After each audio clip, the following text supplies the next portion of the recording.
మహబూబ్ నగర్ జిల్లా నాగర్ కర్నూల్ జిల్లా ఉప్పనుంతల మండలం వెల్దూరు గ్రామంలో మహాత్మా జ్యోతిరావు పూలే బాలికల గురుకుల పాఠశాలలో మధ్యాహ్న భోజనం ఆలస్యం కావడంతో విద్యార్థినులు గంటకు పైగా ఆకలితో వేచి ఉన్న పరిస్థితి చోటు చేసుకుంది. సాధారణంగా 1:15 భోజనం ఇవ్వాలి. కానీ వంట ఏర్పాట్లు ఆలస్యం కావడంతో విద్యార్థులు ఆకలితో ఇబ్బంది పడాల్సి వచ్చింది. ఈ సమాచారం మీడియా వెలుగులోకి రావడంతో పాఠశాల గేటుకు తాళం వేసి పాత్రికేయులను లోనికి రానివ్వకుండా సిబ్బంది ప్రయత్నించారు. ఈ ఘటనపై స్పందించిన అచ్చంపేట తహసీల్దార్ సైదులు వెంటనే పాఠశాల వద్దకు చేరుకుని పరిస్థితిని సమీక్షించారు. విద్యార్థులను పలకరించేందుకు వచ్చిన తల్లిదండ్రులు ఉపాధ్యాయులు ముందే భోజనం చేస్తారా, విద్యార్థులకు ముందుగా ఇవ్వకుండానే అంటూ ఆగ్రహం వ్యక్తం చేశారు.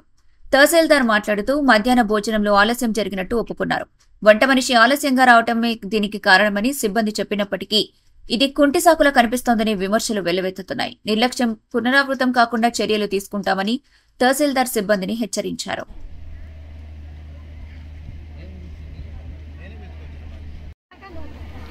ఏం లేదు, పిల్లలు చిన్నపిల్లలు కదా, ఇన్ టైంకు పెడితే వాళ్ళు హెల్త్ పరంగా కూడా అన్ని విధాలుగా బాగుంటుంది.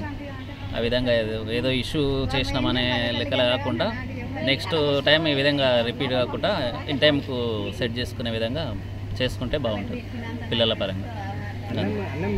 1కి వచ్చినా 2:50కి 1:50 వరకు అన్నం లేదు సార్.